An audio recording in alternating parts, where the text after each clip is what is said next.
Ziko asset 4 za muhimu ambazo unatakiwa uwe nazo kama kijana unapotaka kufanikiwa. Na mafanikio ni subjective. Kwa nikisema mafanikio sio tu kuwa na hela. Mafanikio ni kuwa significant, ni kuwa relevant, ni kuwa na contribution kwenye society, ni kutimiza ndoto zako, ni ku maximize potential yako. Kila mmoja ana definition yake ya mafanikio. Lakini yako mambo 4 ambayo ningependa uyachukue. Huwa naziita a life asset. Asset kama mtu anavyosema na ardhi, na gari, na nyumba. Ziko asset ambazo kijana ukiwa nazo zinaweza kukufikisha mbali sana. Asset ya kwanza ni jina lako.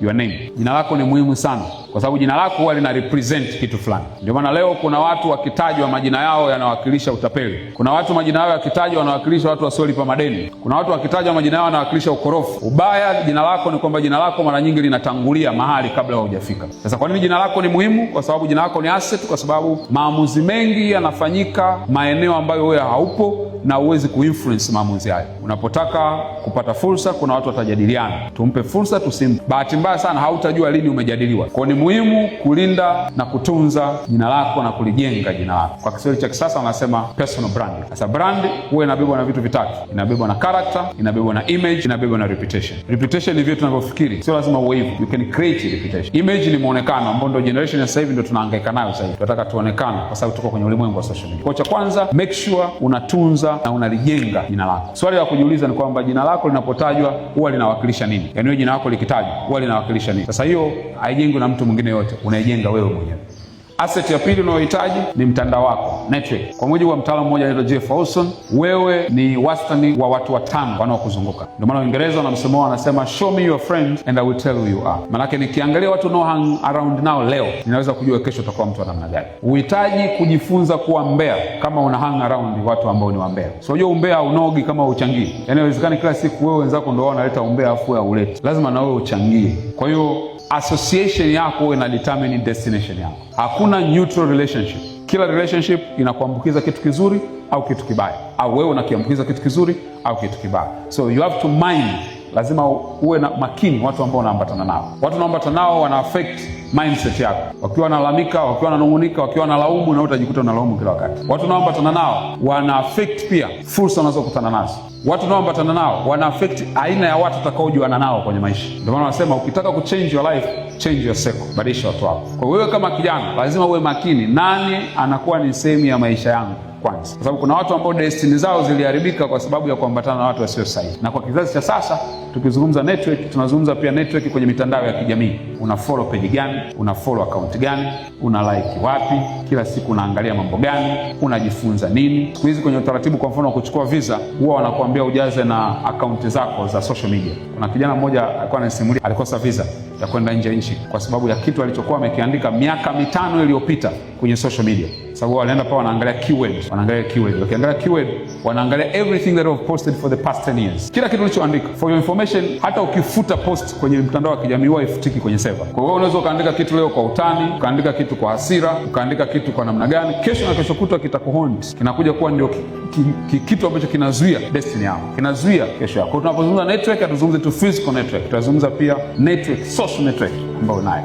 Na hapa sizungumzi kukusanya watu wengi, kujua na watu wengi. Kuna tofauti kati ya kuwa na contact na kuwa na network. Contact ni namba za simu ulizonazo na watu unaowajua. Network ni watu wanaokujua based on the value you can produce and problem you can solve. Wewe kuwa na namba ya waziri is not a problem. Kuwa na namba ya Mo Dewji sio changamoto. Kuwa na namba ya mtu maarufu yote unaweza ukaipata. Lakini that is not your network. That is the contact you have in your phone. Kwa hiyo huwezi kunitishia kwa sababu una contact. Unatishia kwa sababu una network. Network maana yake nini? Tunapowaza tatizo fulani au jambo fulani, lile jina linalonijia la kwanza la kusolve hilo tatizo, hiyo maana yake ndio network. So it's not about wewe unawajua watu wangapi. Swala ni watu wangapi wanakujua wewe on what you can solve. So unapokuwa kijana, tengeneza network zako vizuri. Dunia hii, kwa taarifa yenu niwaambie, watu hawatakutafuta kijana wewe kwa sababu una matatizo. Utakuwa na value sana kwa sababu una solution kwenye unachokifanya. When you have a solution, you become a potential. Matatizo kila mtu anayajua. Ukiwa na solution unakuwa rewarded. Asset ya mwisho ambayo ningetaka ujenge, jenga specialized skill.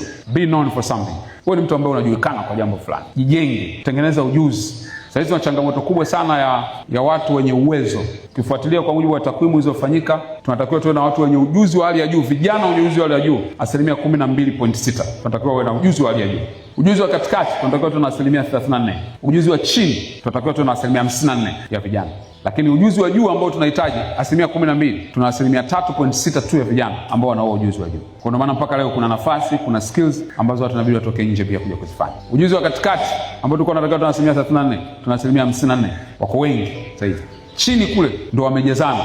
Zaidi ya 66 ya vijana wako chini kwenye ujuzi wa chini kabisa. So lazima ukuze ujuzi wako, uwe na specialized skill ambayo utaweza kukusaidia kukutambulisha. Kuna sehemu fulani nilikuwa na kijana nikawa namuuliza, wewe unafanya nini? Mimi nafanya mambo mengi sana. Acha, yani mimi. Ukiona wewe mwenyewe huwezi kujitambulisha vizuri, ina maana dunia haiwezi kukujua. Dunia inawatambua na kuwajua watu ambao tayari wenyewe wameshajijua na kujidefine. Kuna sehemu niliongea hivi, kuna kijana mmoja akanichallenge, akaniambia, unasema hivyo lakini mbona Bakhresa anafanya mambo mengi? Mbona afanye jambo moja, anafanya mambo mengi? Nikamwambia, mtafute Bakhresa wa umri wako, si mtafute Bakhresa huyu mzee. Mtafute wakati Bakhresa anaanza kama alikuwa anafanya mambo mengi. Sasa hivi Bakhresa sio mfanyabiashara. Sasa hivi Bakhresa ni mwekezaji. Chochote anachotaka kufanya anaweza kufanya. Lakini mtafute Bakhresa of your age wakati anaanza kama wewe, atakwambia lazima kuna kitu alianza nacho. Alipoanza nacho hicho kimoja ndio kikampeleka kwenye mengine. Kwa hiyo lazima uwe na specialized skill. Specialized skill ndio itakufanya utofautiane na watu wengine. Nimalizie kwa mfano huu. Siku moja watu walikuwa wanavuka kwenye maji, wataalamu. Kwa hiyo wako wataalamu wa biology, wako wataalamu wa mimea, wako wataalamu wa physics, wako wataalamu wa anga. Wakaenda kuchukua mtumbwi, wakamkuta pale yule muendesha mtumbwi hajasoma, hana knowledge yote, kwa akapanda mle ndani. Sasa wanavuka wanaenda kwenye kisiwa kingine. Wakiwa kule ndani sasa, unajua wasomi kuna namna kuintimidate watu wengine. Wakawa wanamuuliza yule jamaa pale ambaye ndio anapiga makasia. Yeye ni mtaalamu wake ili tangu amekuwa amekulia kwenye maji. Mmoja anamuuliza, do you know what is biology? Jamaa anasema I don't know. Mwingine, do you know what is astronomy? I don't know. Kila mmoja anamuuliza terminology yake ngumu ile. Basi wameenda kidogo hivi, mawimbi yakaanza kupiga mawimbi, haiwezekani tena, inabidi sasa watu waogelee ili waokoke. Yule mvuvi akamwambia, do you know what is swimmingology? Afu akaruka kwenye maji akawaacha pale.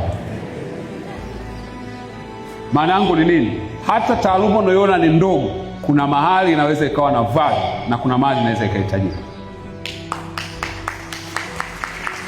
Kwa hiyo usiseme mimi taaluma yangu ni ndogo. Nakutana na vijana sasa, mimi unajua field yangu haina hela. Hamna field ambayo haina hela huko duniani. Nilikuwa nauliza hivi, wewe kuna watu wanapaka makeup, si ndio?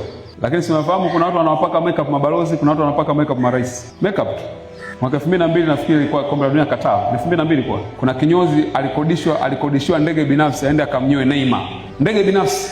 Kinyozi amekodishiwa ndege, ameenda amemnyoa Neymar, amemalizia amechukua ndege yake private jet, ameondoka amerudi zake Ufaransa. Kinyozi amepata private jet. Hakuna professional ambaye iko noble. Kinachofanya kitu kiwe na thamani sio kitu chenyewe. Kinachofanya kitu kiwe cha thamani ni yule mtu anayefanya kile kitu, ndio anakipa thamani. Asante sana.